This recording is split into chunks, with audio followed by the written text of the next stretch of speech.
그러니까 이제 그 부분은 굉장히 어려운 얘기고요. 판매하시는 분 자체도 굉장히 다르다는 얘기죠. 다만 뭐냐면 이제 판매하신 분들 입장에서는 완벽한 보장이라는 걸 강조할 거고, 완벽하다는 속에 어떤 함정이 있다는 생각이 좀 안 듭니까? 완벽하려면 사실은 사망보장금 5천만 원, 1억 정도 갖고 완벽하다고 우리가 할 수 없거든요. 그러니까 예를 들어서 3억, 4억 정도를 설계를 하고, 그다음에 진단비도 적절한 비용을 내고, 그래서 이 가정이 무슨 일이 벌어지더라도 내가 이 보험 하나 있으면 완벽하게 지켜주는 어떤 그 대상이 돼야 되는데, 그 완벽하다는 얘기에서 얼마나 많은 보험료를 내가 지불해야 되는지를 판단을 해야 된다는 얘기죠. 그러니까 결국은 뭐냐면 보험료 많이 내면서 완벽해지는 방법은 많습니다. 완벽하다는 건 어떻게 보면 과보장일 수 있는 거죠. 저희가 어떻게 보험을 바라볼 때 뭐냐면 확률 게임이라고 생각을 하는 거거든요. 이게 만일에 반드시 일어나는 사건, 내가 5년 후에 반드시 사망한다든지 암에 걸린다든지 하면 지금 많은 보험을 가입하는 게 가장 수익률이 좋습니다. 하지만 우리가 주변에 그런 일들이 많이 있어서 걱정스럽지만 실질적으로 통계적으로 볼 때 과연 60세 이전에 죽거나 큰 병에 걸릴 확률이 몇 명 중에 몇 명 정도나 된다고 생각하면 되냐는 얘기죠. 그러니까 10명 중에 1명밖에 안 되는 거를 갖고 내가 완벽한 보장을 하겠다고 저축보다 많은 보험료를, 나는 그거 말고도 내가 위험에 대비하는 거 말고도 우리 인생을 살려면 노후도 있고 집도 사야 되고 부채도 갚아야 되고 사업도 해야 되고 자녀 교육도 시켜야 되는데 과연 그만큼 충분한 돈을 버시는 분이 있냐는 얘기죠.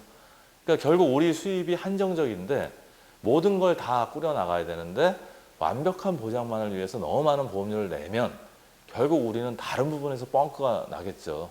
그래서 효율적인 설계라는 건 뭐냐면 싼 보험료를 말씀드린 건 아닙니다. 꼭 필요한 보장들을 골라내서 이 정도면 되겠다는 정도만 적절한 보험료를 지불하면서 가입하고, 나머지는 뭐냐면 다른 목적들을 위해서 수익성 높은 쪽에 저축을 하거나 투자를 하는 게 훨씬 합리적인 결정이죠. 그러니까 우리가 이제 뭐냐면 원금만 지켜놓고 수익을 많이 올리는 상품은 없다고 일단 생각하듯이 우리가 싼 보험료를 내면서 많은 보장을 받는 상품은 없다고 생각을 하셔야 됩니다. 그래서 먼저 생각해야 될 건 뭐냐면 내가 꼭 필요한 보장이 뭐냐 선택을 해야 되지. 내가 사망 보장을 받으면 어느 기간 동안 얼마 정도를 받아야 되냐, 암은 어느 정도 적절하면 되냐. 그러면 이런 것들 커버하기 위해서 우리가 실손의료비 같은 걸 가입하고, 나머지 중에 부스러기 같은 특약들은 내가 선택을 하는 게 낫냐 안 하는 게 낫냐 이 부분을 선택하면 되는 것 같고요. 일례를 들면 이런 경우가 있습니다.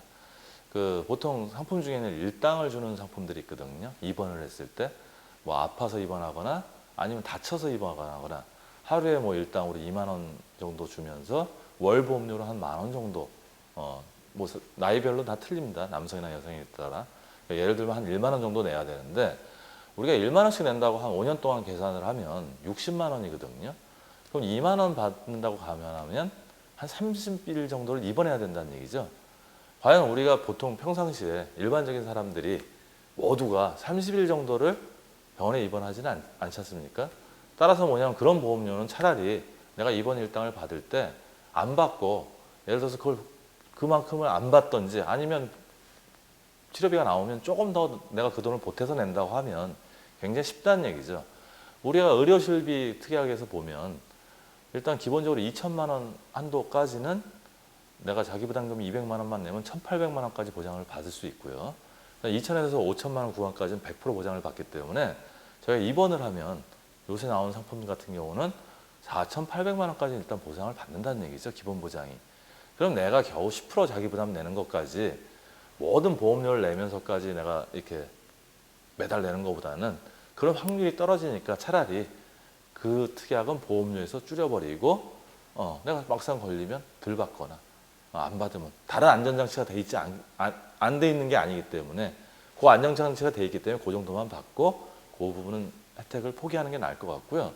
그다음에 이제 주로 생보사나 이제 손보사 뭐 입원 일당 중에는 예전에 가입한 상품들 주로 보면 3일 초과 1일당 2만 원 이렇게 설계되어 있습니다. 그러면 아까 말한 확률보다 더 떨어지는 거죠. 우리가 병원에 입원해서 3일은 아무것도 안 주고 4일째부터 2만 원씩 주는데 그 확률은 더 떨어지겠죠. 그러니까 그런 중요치 않은 특약들은 좀 이렇게 논외로 좀 넣고 우리가 꼭 필요한 거, 진짜 우리가 치료했을 때 돈이 많이 든다든지 이런 정도 돈이 필요한 특약들, 그런 보장들의 항목에 집중을 하고, 나머지 뭐 예를 들어서 뭐 몇만 원 보장해주고 뭐 아까 말씀드린 탈장 수술비 했을 때 10만 원 주고 그때 보험료 내고 뭐 이런 것들은 좀 격가지를 좀 치고요. 메인 보장에 집중해서 사망, 경제적 가장의 사망 중요하죠. 그다음 암이나 뇌졸중, 심근경색 같은 성인병, 그 다음에 실손의료비, 그 다음에 상해 같은 상황이 벌어졌을 때 요걸 메인 테마로 해갖고 그 다음에 나머지 특약들은 뭐 집안 병력이 있다든지 꼭 필요한 것들 이런 것들만 선택하면 보험료를 낮추기는 굉장히 쉽습니다.